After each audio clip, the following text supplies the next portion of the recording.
Good afternoon and welcome. I'm Sandra Peart, Dean of the Jepson School of Leadership Studies, and it's my pleasure to welcome you, to welcome those of you who are here in person, as well as those of you who are live streaming this event, which is the final event in our 2024-2025 Jepson Leadership Forum series. We've spent this year asking ourselves whether our divisions and our struggles to find common ground are making us stronger or tearing us apart. We've focused on justice, politics, technology, and class. And today, education writer Natalie Wexler will help us shine a light on K-12 education. You may recall that we originally scheduled this event for February. Bad weather intervened. I'd like to thank all of you for persevering and watching the website and joining us today, and especially would like to thank Natalie for adjusting your schedule when I know you're so busy. It was, though, the right call to not have this event in February. Earlier today, Jepson student Ida Lett had this chance to sit down with Natalie and do a Take 5 interview, which we'll soon have ready for you to view on the website. A junior from Northern Virginia, Ida's majoring in leadership studies and minoring in Africana studies. She serves as co-president of Ngoma African Dance Company, and she's a West Hampton College Student Government Association senator. She also works as an assistant in the West Hampton Deanery and as a student consultant in the Faculty Hub. She's passionate about the humanities, particularly about social justice, the dynamics between leaders and followers as they relate to identity and the intersectionality of the African diaspora. Outside her academic work, Ida immerses herself in the arts. She enjoys the visual arts, particularly mixed media and sculpture, as well as crocheting, roller skating, reading, and exploring various forms of self-identity expression. Please join me in welcoming Ida to the stage.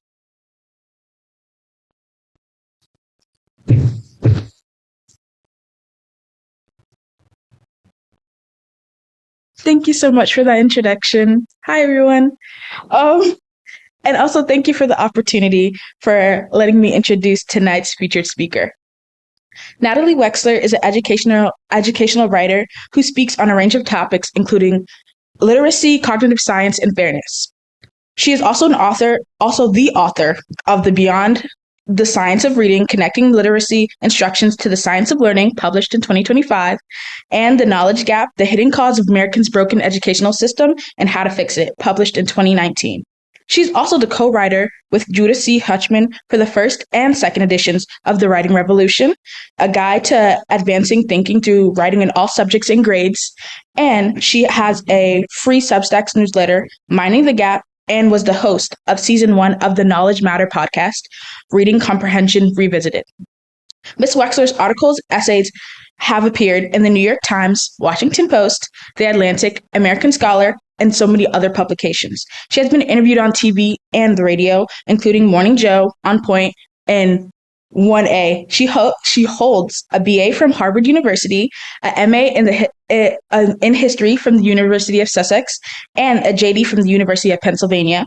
She's worked as a reporter, a Supreme Court law clerk, a lawyer, a legal historian, and she lives in Washington, D.C. Please join me in welcoming Ms. Wexler to the stage.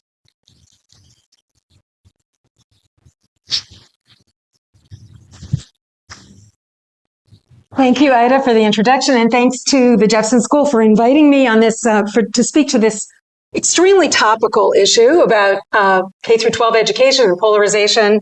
If anything, it's gotten even more topical since February when I was originally scheduled to do this presentation.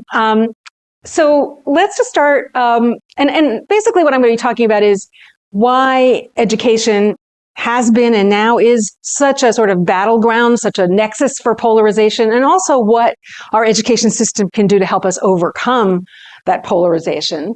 But let's start with a little history. What we're seeing today is really not that new. We have had these kinds of battles over curriculum and education before.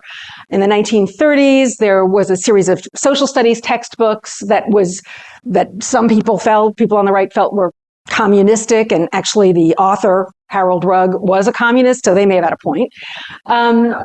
Then in the 1970s, there was a federally funded social studies curriculum called Man, a course of study that was sort of took an anthropological perspective. Again, it was attacked from the right as being inconsistent with American values, and that was torpedoed. And then in the 1990s, there was a battle over national history standards that were supposed to be, they were drafted by federally funded, but drafted independently, voluntarily adopted by states, but they came under attack in a campaign that was partly led by Rush Limbaugh, and they too fell down to defeat. So we've seen these things happen before, especially in the area of social studies or history, and especially, although not always, there have been attacks from the right.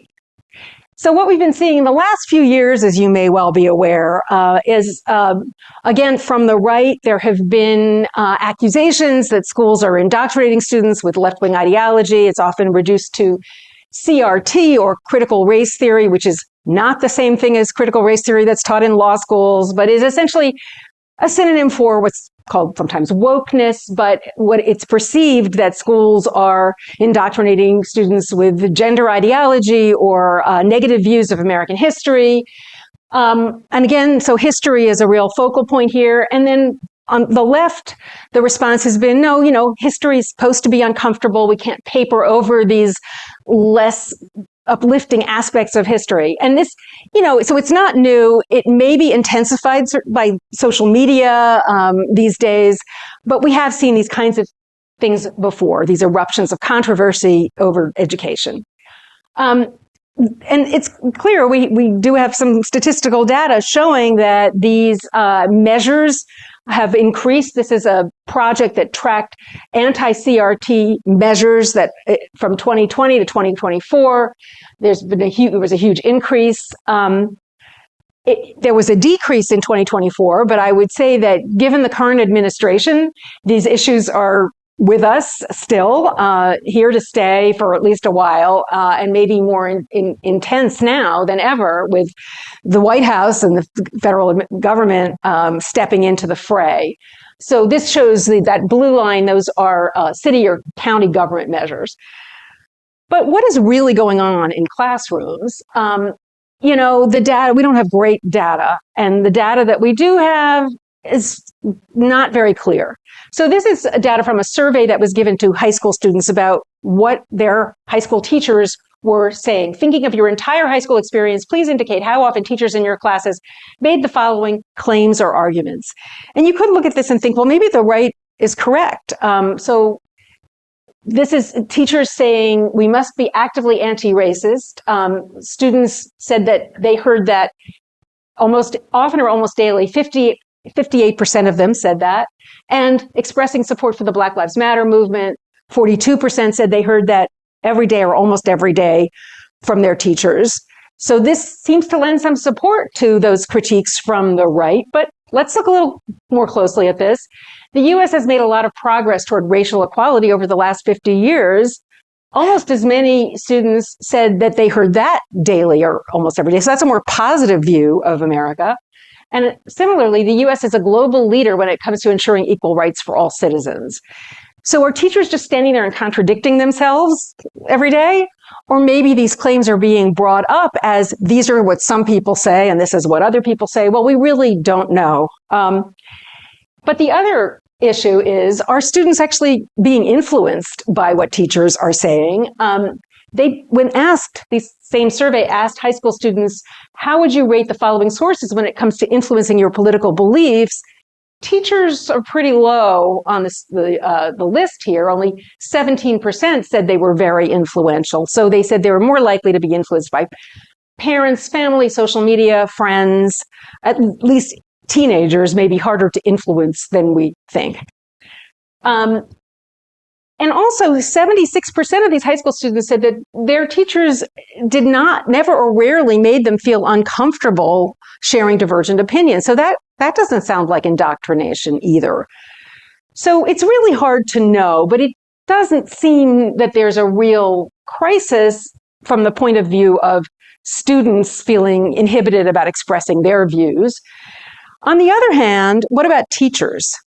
So we have data showing that 65% of teachers say that they have self-censored. And this includes teachers who are not subject to any actual state or local restrictions on what they can say in classrooms or what they can teach. But this is a chilling effect. Even if there aren't those kinds of policies that have been adopted, teachers don't want to get themselves in trouble, understandably. They don't want to court controversy. So what are the things that they are censoring? What are they leaving out of their instruction? Well, some of them might surprise you. So Frederick Douglass, To Kill a Mockingbird, maybe they won't teach the Declaration of Independence. They're going to avoid that. Romeo and Juliet, Brave New World, and perhaps not surprisingly, current events. I think a lot of us would feel like students should be learning these things, reading these texts. And it's a real problem if they're being omitted from the curriculum, along with who knows what else. And we do know, one of the sources of controversy may be that educators do lean somewhat to the left of the electorate as a whole. They're more likely to be Democrats, but that doesn't mean they're all flaming radicals. In fact, 43% of them, a plurality, describe themselves as having moderate political views. So that sounds fine. And even if they have more views that are more to the left or more to the right, the vast majority say they keep their own views out of the classroom, which is, of course, what everybody would probably agree makes sense, at least not imposing their views on students. They could express their views.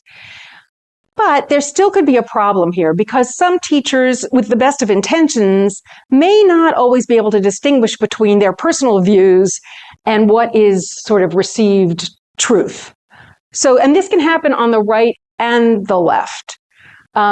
So to give you an example from the left, I'm going to show you a quotation from an 8th grade U.S. history teacher who was interviewed about in Oklahoma City, was interviewed about the state of Oklahoma enacting some anti-CRT legislation. And she told a reporter, "Nobody is teaching you white male are horrible. What people are saying is that the laws and systems of our country were purposely developed to elevate white cis males.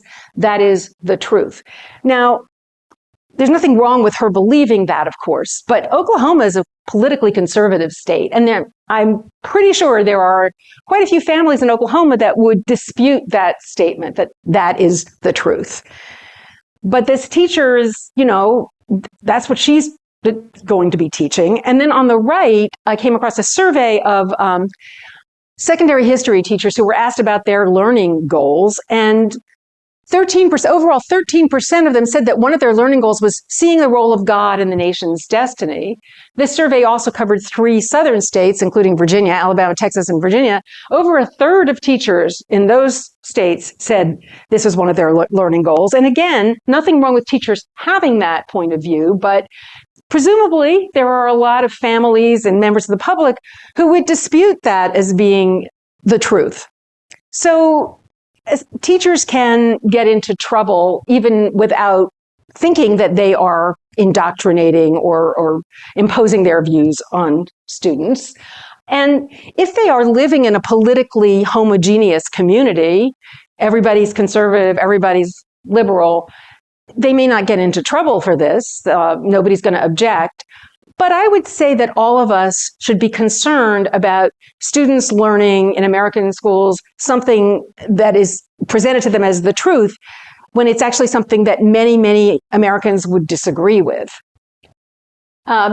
So one solution here is, why not just teach the basics? There are some partisan divisions on the purpose of schooling, as this survey indicates, but both Republicans and Democrats agreed that one big purpose of schooling is to teach children subjects like reading, writing, and math.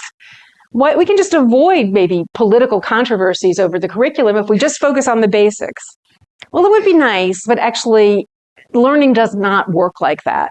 Yes, to a certain extent, you teach kids how to read individual words, no politics involved, no controversy, although actually there has been controversy about that, but we won't go there. Teaching them how to form letters, teaching them how to add, subtract, and multiply, etc. But that's not enough to equip students to be fully literate and participating members of a democratic society. If you want them to understand what they're reading, if you want them to be able to express themselves coherently in writing, the only way to do that is to give them content, to teach them actual specific content, because those are not skills that can be taught in the abstract. And actually, a lot of our problems in the education world, and particularly the gap between kids at the upper and lower ends of the socioeconomic spectrum on standardized tests and other education outcomes, has to do with this misconception that we can teach skills like making inferences or finding the main idea of a text in the abstract, and that those things can be applied generally. But that is the way most American schools have been approaching reading comprehension, especially at the elementary level. So comprehension is conceived as a set of skills and strategies that teachers can just teach directly. They can use a text to teach the skill. And then kids go off to practice the skill on books that have been determined to be at their supposed individual reading level that are on a random bunch of different topics. So it's not the reason that this approach was adopted. I won't go into that. I wrote a whole book about it, but we don't have time for that. But one advantage of this approach is you can avoid political controversy because there isn't any specified content. Kids are practicing the skills, supposedly, on all books on all sorts of different topics. These books have been categorized at different reading levels. So let's say it could be well below a student's grade level, but let's say they've been told you're a level D. You go to the level D basket, pick a book, and those books are categorized by things like how long the sentences are, how frequently used the words are. They're on who knows what topics. So it's really hard for anyone to object to this, but the problem is it doesn't provide kids with the knowledge, vocabulary, and just skills they need to succeed at higher grade levels and in life. So if we're going to equip all students to live rich, fulfilling lives and be participating members of a democracy, we do need to be specific about content, because otherwise they're just not going to get a meaningful education. And that is particularly true for those kids at the lower end of the socioeconomic spectrum.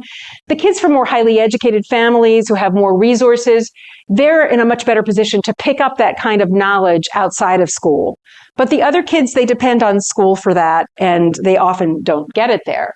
So they need a curriculum beginning in the early grades that is rich in content in social studies, science, and the arts. And these are including fiction, but these are the very things, especially social studies, that have been marginalized in the elementary curriculum to make more time for the tested subjects, reading and math. But that approach has not actually raised reading and math scores, especially reading scores, which have been declining and started declining even before the pandemic. So it is not just the pandemic that is the issue here.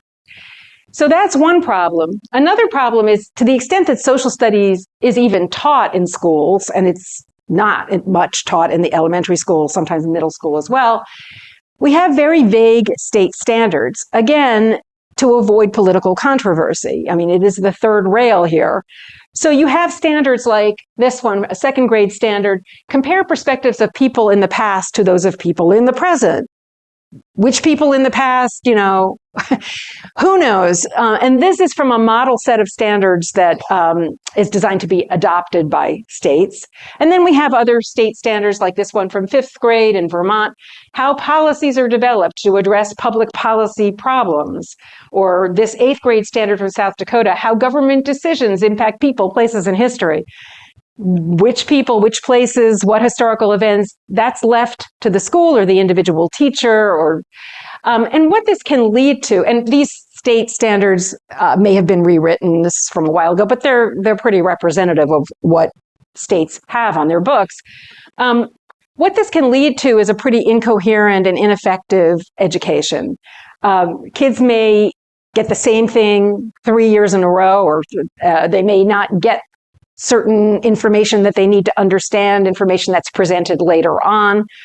For example, a teacher left a comment on my Substack, one of my posts. This was a veteran teacher in California who was observing a class that was being taught by a novice teacher in ethnic studies. And the assignment for these 11th graders was to give a presentation on whether the local elementary school should be renamed. It was named after Thomas Jefferson. And so the assignment that they were giving these presentations, and the veteran teacher who was observing thought they were doing a pretty good job with the presentations, but the presentations were quite superficial, and all the students seemed to be basically saying the same thing. And he wondered if maybe they were just echoing what the teacher had said. And then a few days later, he ran into one of those 11th graders who told this veteran teacher that he did not know who Thomas Jefferson was. Obviously, the ethics studies teacher assumed the kids would know that, but I could go on and on with anecdotes about what high school students, even college students, don't know about American history and other things about the world, not because they can't learn those things, but because no one has taught them those things in a way that will stick. And it's very hard to understand whether you should rename an elementary school if you don't know who Thomas Jefferson was. Very hard to understand the present day world if you don't know anything about American history. And we do have data showing that many students don't know much about American history. So this is nationwide testing of a representative sample of 8th graders in U.S. history. And only 14% of the most recent administration of this test tested proficient or above in U.S. history. Meanwhile, 40% tested below the basic level. And we don't even know what that means. Maybe they couldn't answer any of the questions.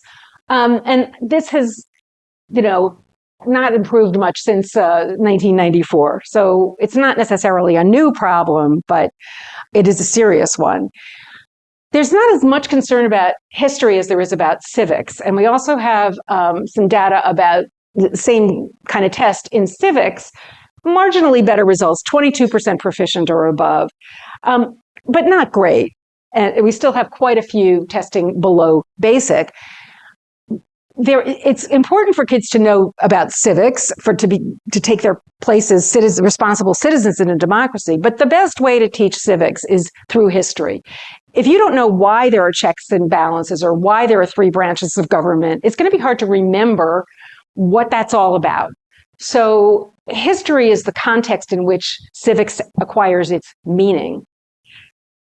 Now, we know there's polarization. We've seen it in the headlines. But what may surprise you is that actually Americans really do agree to a large extent on some content that schools should teach across the board, Republicans and Democrats. So 90% say schools should teach the history of slavery and racism. I mean, that's, pretty universal. And there's a similar consensus on some other issues as well. The contributions of women and people of color, yes, let's teach those. The contributions of the founding fathers, let's teach that too. The environment. Now, in high school, then some more issues with multiple perspectives. Sex education, voting rights, abortion, even gun control. Yes, at the high school level, everybody pretty much agrees that's something that students should be exposed to.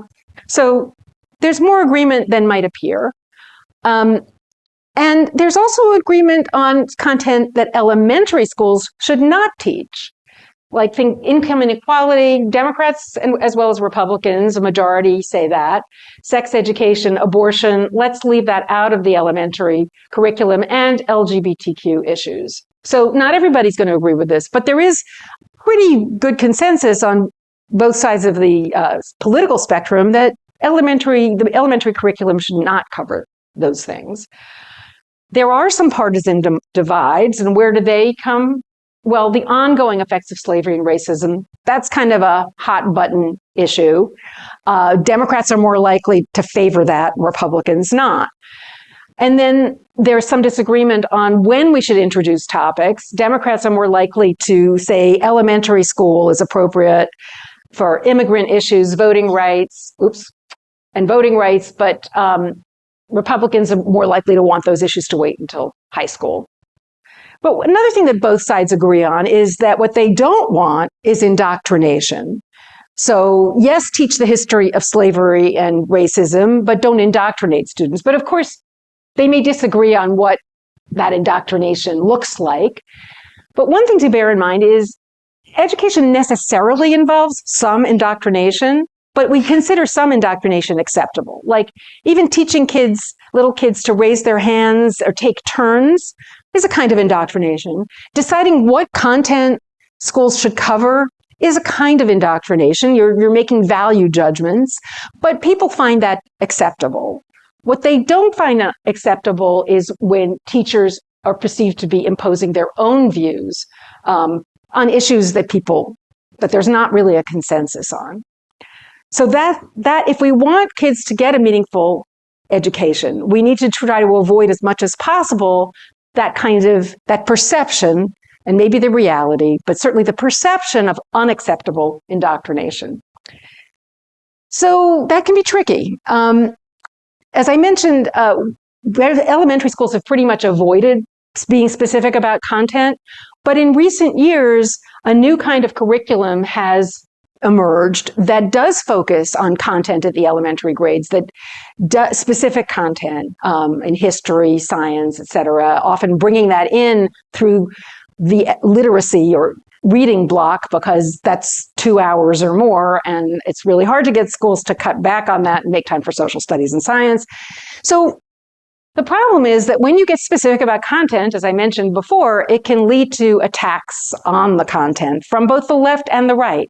And sometimes the same curriculum has been attacked from the right and the left, like this one called Wit and Wisdom, which is one of 6 or 8 elementary curricula that are beginning to be used more and more across the country. It's still a minority of schools, but it's definitely spreading.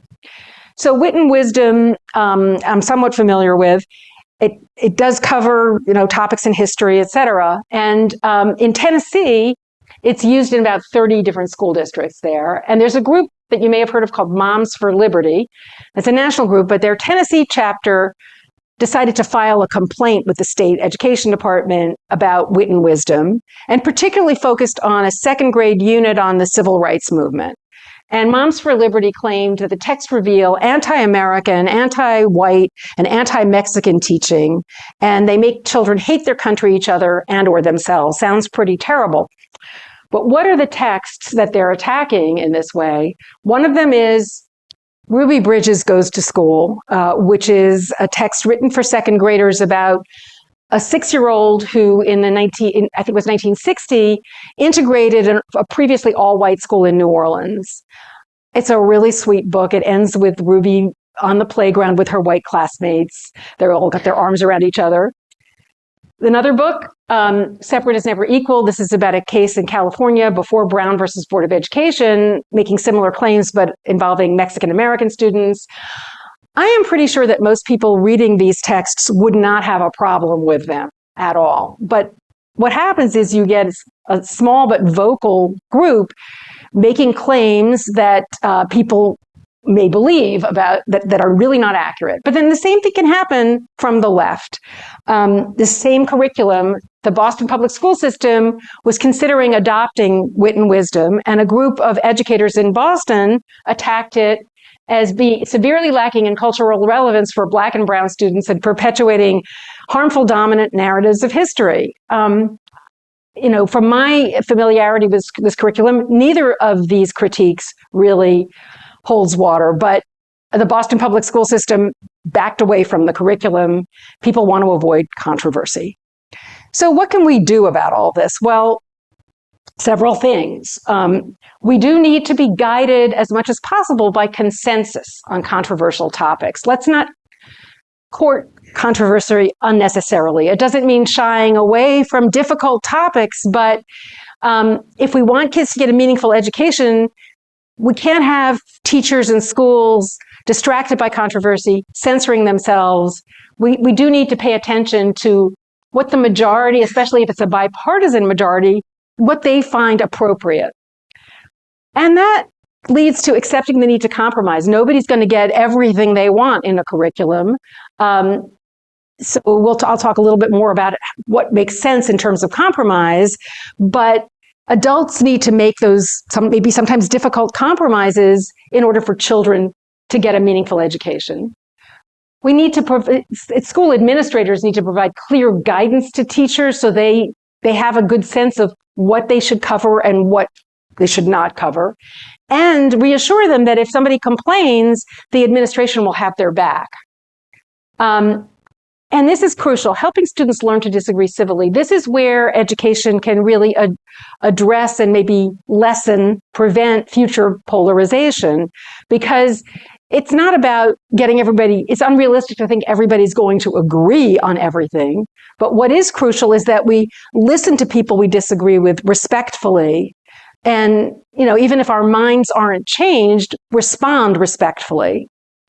And then for historical topics, which have tremendous value, as I tried to suggest, a way to avoid the appearance of indoctrination, especially with touchier topics, is to separate the story, the agreed upon facts, from what we think about those facts. And I'll go into a little bit more detail about what I mean by that in a minute. But let's start with being guided by consensus.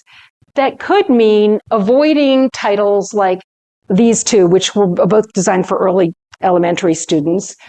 This one, Not My Idea, a book about whiteness, is part of a Black Lives Matter curriculum. And it even in politically progressive communities, it was sent home with kids, and it made some parents uncomfortable. It's about a little girl who's white and whose family says, we don't see color, and she denounces them as hypocrites. This one, My Rainbow, is about a transgender girl. This is actually the subject of his Supreme Court case. It's going to be argued a week from today. A group of parents in a school district in Maryland who are both Muslim and Christian, who have religious views that conflict with this book, want the right to opt their children out of classes using this book. And the school district's defense is, well, we're not teaching the content of this book. We're just using it to teach reading comprehension skills. Well, leaving aside whether they can actually teach reading comprehension skills, if they're not using this book to teach any content, why not use another book to teach reading comprehension skills rather than disrupting teachers, administrators, and students with this controversy? And this, by the way, does not mean that any child should be made to feel unwelcome or uncomfortable. It does not mean that a teacher who has a same-sex spouse cannot display a picture of the spouse. It doesn't mean you can't say the word gay. It just means, and Florida, which enacted this law that is known as Don't Say Gay, the state has said it doesn't really mean that. You can say gay. It's just a matter of what you're centering in the curriculum. So compromise, let's turn to that. And I have an example of how to compromise drawn from the state of Virginia, the Virginia State Board of Education. Andy Rotherham, who I know slightly as a member of the State Board of Education, he was appointed by Governor Youngkin, but he's also served in Democratic administrations. And the Virginia State Board of Education is equally split between Republican appointees and Democratic appointees. They were tasked with coming up with new social studies standards. Pretty fraught, especially if you're equally divided between Republicans and Democrats. And there was some media coverage but they ended up unanimously agreeing on a set of social studies standards that are actually quite specific about content, unlike some of those other standards that I showed you earlier. And Andy wrote a piece for a magazine in which he said, those looking at these standards, those looking for a story of America as an unblemished hero's journey will come away disappointed, but so will those who see America as little more than an aggregation of historical sins. So maybe each side had to give up something, but what they came up with was something everybody could live with. And I'd say that's a model for other state boards of education who are tasked with similar redrafting. And Andy said what they didn't compromise on was quality. He said the major division on the board was not about, should we cover slavery or whatever, but it was really about whether we should be specific about content or whether we should have broad themes. And Andy knew because he knows something about cognitive science, it was going to be much better to have specific content. So they didn't compromise on quality, as he put it, but if you're going to have specific content, that may require some compromises on what content you specify. Now, so that's a good way to compromise. There are ways to compromise that don't work so well. And again, this can come from the left and the right. So starting with the right, Some of these knowledge building elementary literacy curricula that I've mentioned that cover specific topics, one of them in particular covers ancient civilizations in first and second grade. So ancient Mesopotamia, ancient Egypt, ancient India, ancient China, ancient Greece. And the units include information about ancient religions, Hinduism, Buddhism, and Greek mythology. And in some conservative areas of the country, parents have pushed back on that, seeing that maybe as a threat to their own religion. And sometimes districts have left out the parts on religion. But I was in one small town in Ohio and I was told a small but very vocal group of parents had objected to the units on Greek mythology. And the compromise was the school district kept the units on Greek mythology, but teachers were not allowed to use the words God or goddess. And it's really hard, I think, to learn about Greek mythology if you don't use those words. So this is an example of a text from the curriculum. If you take out gods and goddesses, what if you got here the other Olympian, with sporting competitions? So this is not a good way to compromise. And from the left, we have the Denver School District adopted this same curriculum. This is one of these curricula that has a lot of historical and content. It tends to attract a lot of attention because of that. So the Denver School District adopted the curriculum, but they didn't like the way certain historical topics were covered. The colonial era, the American Revolution, they decided to leave those out. But they kept in the War of 1812. Now, if you don't know what happened before the War of 1812, and if you're a second grader, you probably don't, it's going to be very hard to make sense of the War of 1812. I've been in second grade classrooms where the kids were learning about the War of 1812, and you wouldn't believe how fascinated they are by the War of 1812 if they know the background. But if they don't, they're not going to be able to make much sense of it.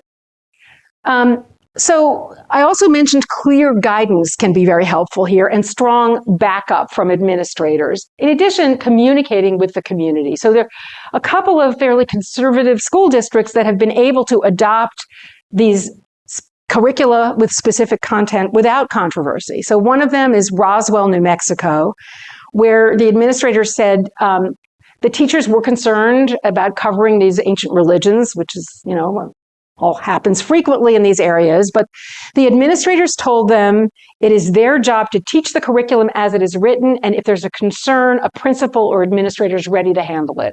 And they haven't, as far as I know, had any problems. Similarly, in Maryland, in Wicomico County, pretty conservative area where the school board has debated book bans. In that, they adopted a curriculum that gave school districts a choice of topics. And so they tried to teach the topics they thought were least likely to spark controversy. And importantly, they invited in the community, members of the public, to see these materials, take a look at them before they adopted them. I think often this pushback, this controversy arises because people have misconceptions about what is being taught.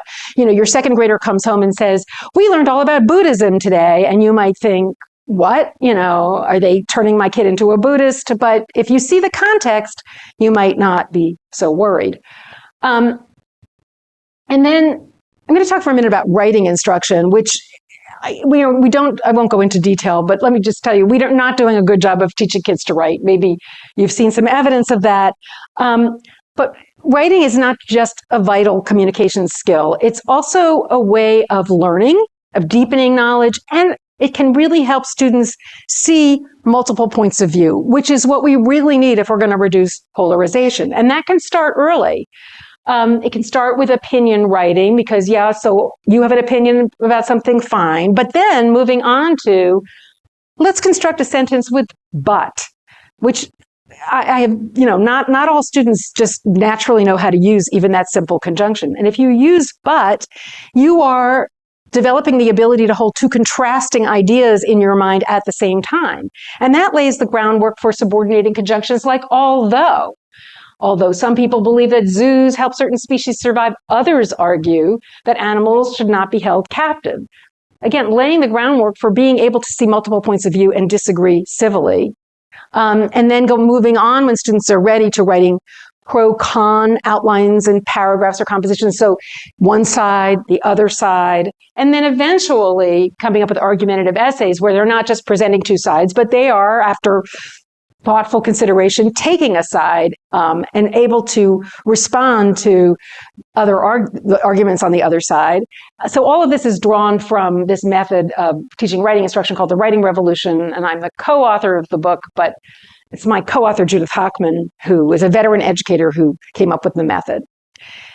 So another thing that schools can do is help students learn to disagree civilly. And there are curricula out there, projects that can help with that. This is something called the Mill Institute has curricula on certain topics, free speech, abortion, immigration, that are pretty hot button issues. These are designed for high school students, and they're designed to get debates going. And generally, debate can be great for helping students learn to disagree civilly. But these are directed mostly to high school students, and we can start earlier. And we also, I'm going to argue, it's best to start with topics that are not hot button issues, that topics that students don't already have strong feelings about.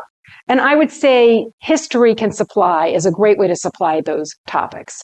So history, how to teach history at a time of polarization. I mentioned separating story from judgment, and that is taken from the title of this book.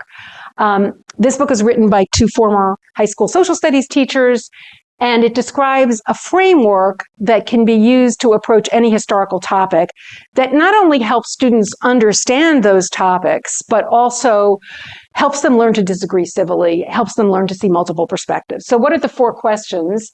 The first one is, what happened?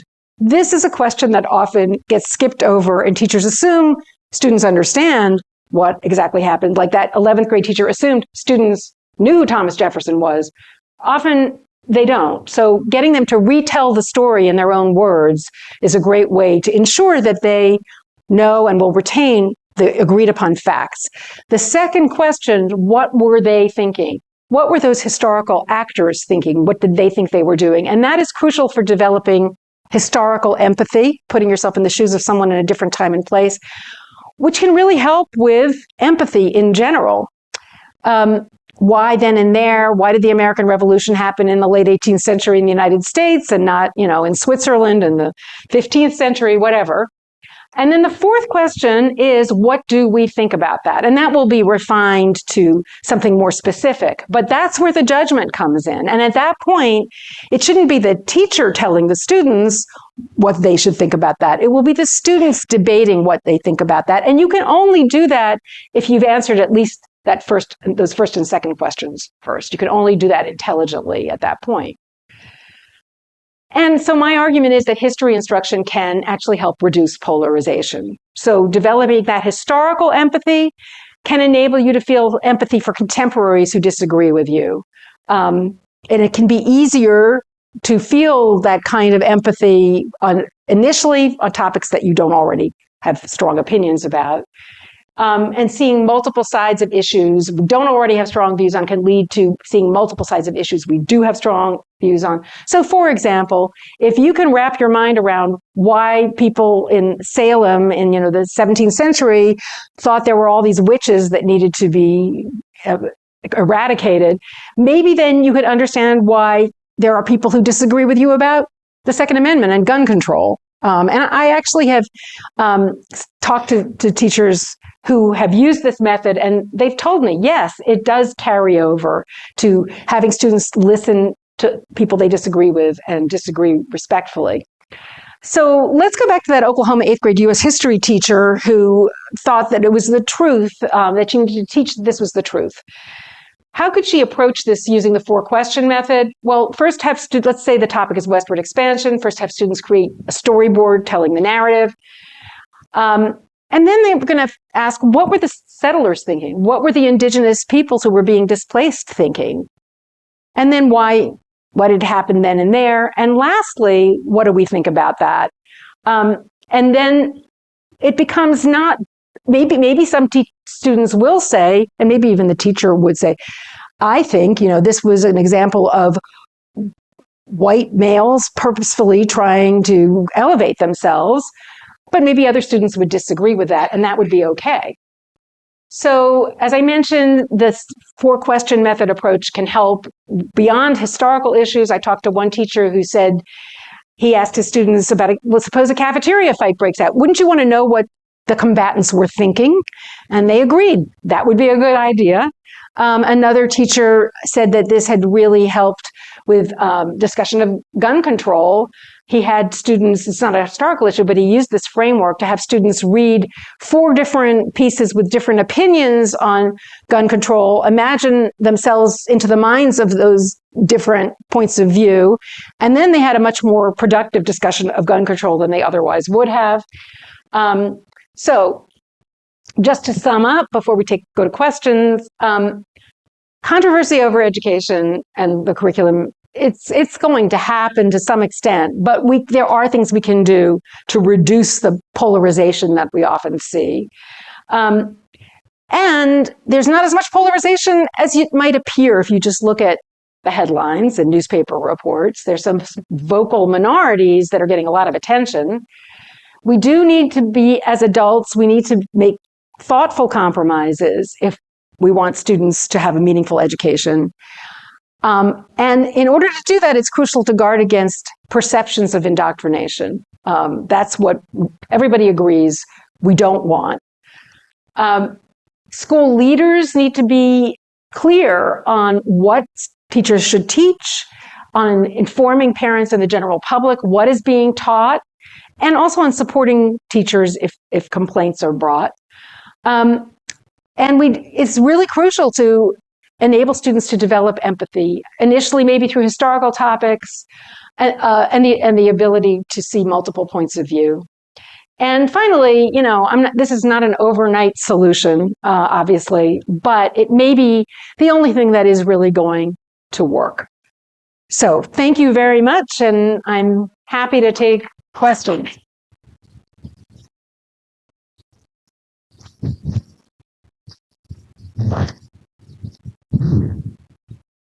Yes.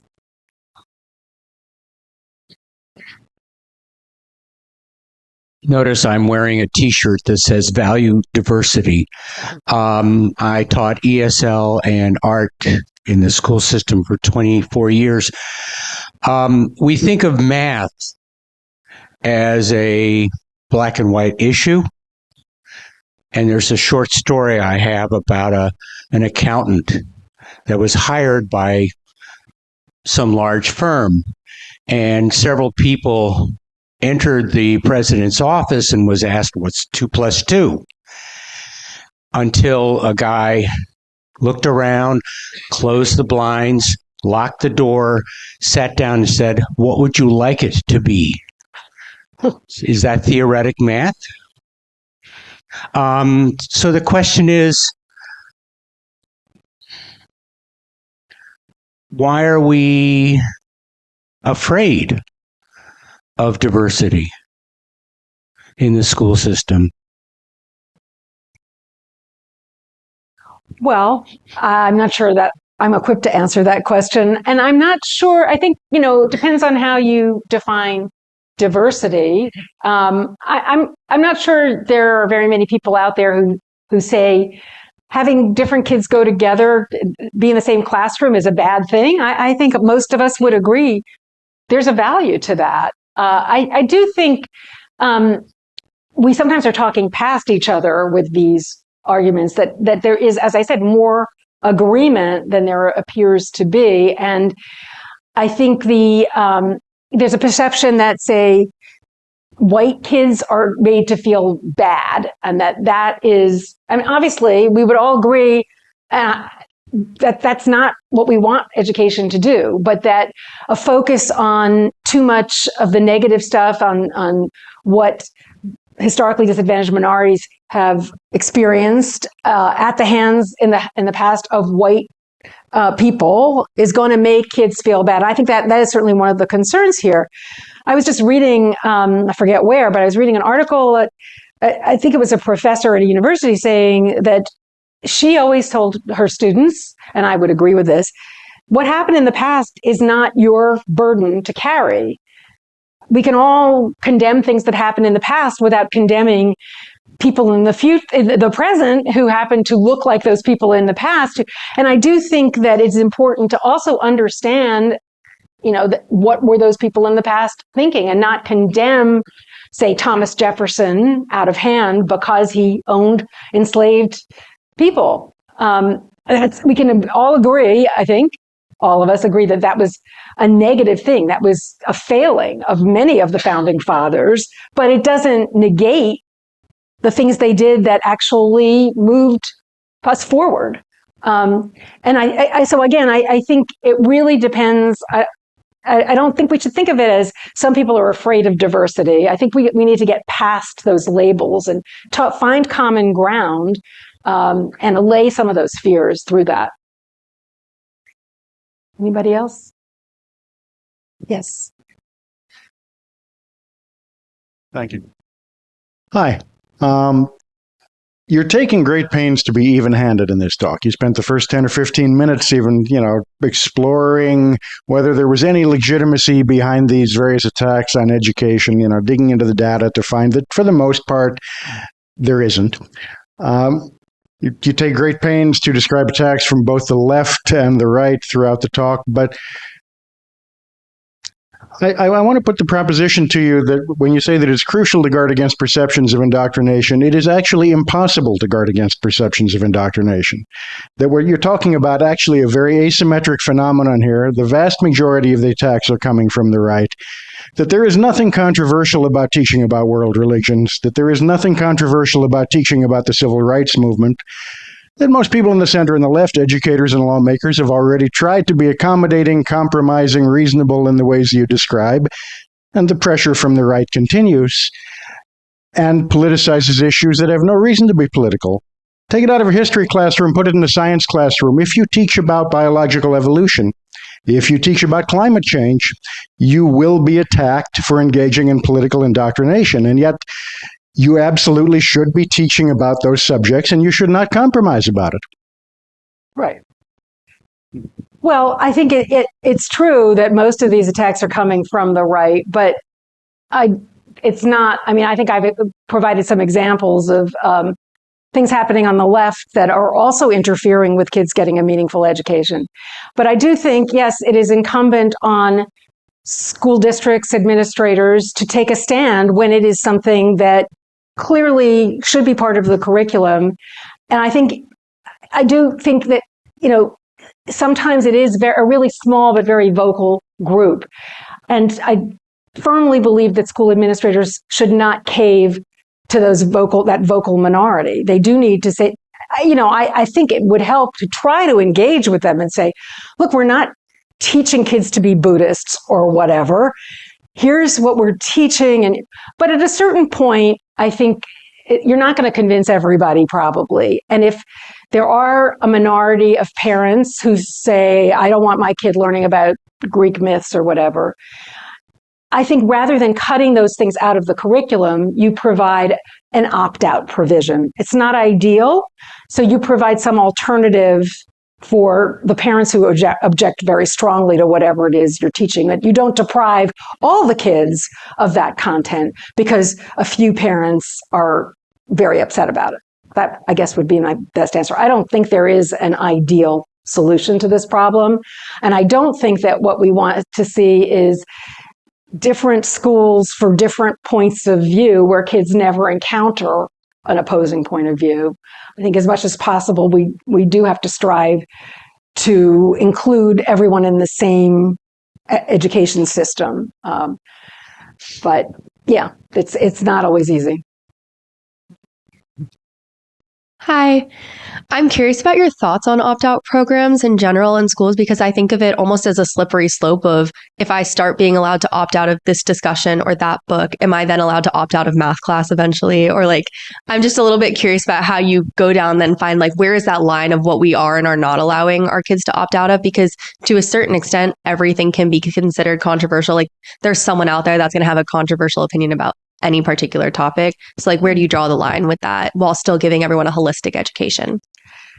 Well, I mean, I'm not a school administrator, so I mean, these are not issues that I've had to deal with in real life. But if I were, I, if you have a parent who's very upset about, I don't know, something in math class, I think I would try to point out that if you want to opt your kid out of algebra or geometry or whatever, or out of history, you're going to be putting your child at a disadvantage because other students are going to be acquiring that knowledge and your child will not. You can always, I mean, parents have always, I'm sure this was true with my parents, supplemented or tweaked what kids are learning in school. You could always say, yes, I know you learned about that in school. We believe something different if you feel strongly about it.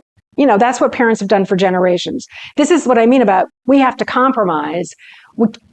I think that parents would, in that situation, would need to be told, you're not going to get everything you want from this curriculum. It's not going to be taught in the way you personally maybe would choose to have it taught. But there are things you can do outside of school to address that. And your child needs this content in order to thrive academically and in life. That's what I would say.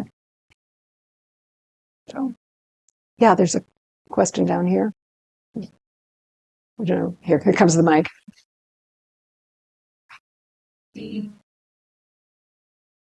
Thank you so much for this really thoughtful talk. I wanted to ask you a question out of curiosity of how these dynamics would complexify in the age of misinformation. A lot of my students ask me, one of their first reactions when they see a headline on social media is this real? And I can't blame them. When the South Korean president declared martial law, that was my first reaction too, right? So how will these dynamics complexify in the age of AI, deepfake, misinformation spreading around? Yeah, I mean, it's a more challenging environment than it used to be, certainly. And there are efforts to teach kids skills to help them identify misinformation online, not just sticking with the website you're looking at, surfing the web to see if there are reputable websites and how to tell if a website is reputable that back up what you're seeing in this particular website. And I think those are good things. They should be taught. But I think the most effective defense is to actually give kids knowledge about the world, which will not completely immunize them from believing in things that don't necessarily make sense. But it will give them a leg up so that they'll know about climate, that people don't control the weather, for example, which is, a meme that you see out there that, if you've learned about meteorology, you know that no individual is controlling the weather. There was a study that was done a while ago where they showed a bunch of 8th graders a website that looked quite real about the Pacific Northwest tree octopus. And,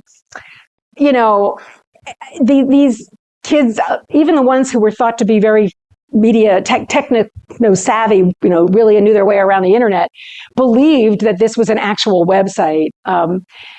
So if you know about octopuses, though, you might think, wait a minute, tree octopus? I don't think so.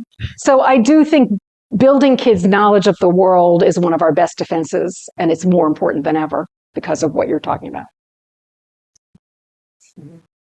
There was another question somewhere. Thanks so much for your talk today. Really enjoyed it.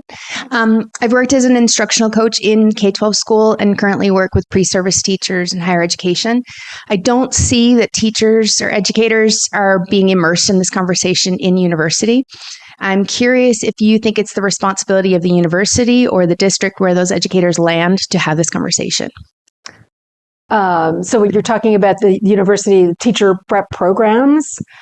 I definitely think teacher prep programs should be having these kinds of conversations.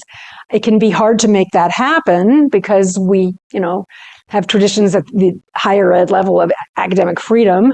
I think that's sometimes the defense raised against a call to teach anything specific. There's a lot of problems with teacher prep that I see. And I think that one of them is this fairly deep-rooted deeply rooted idea in just the American education orthodoxy that it's not a good idea for a teacher to actually teach. That it is much better for kids to come to knowledge through their own inquiry, through their own discovery.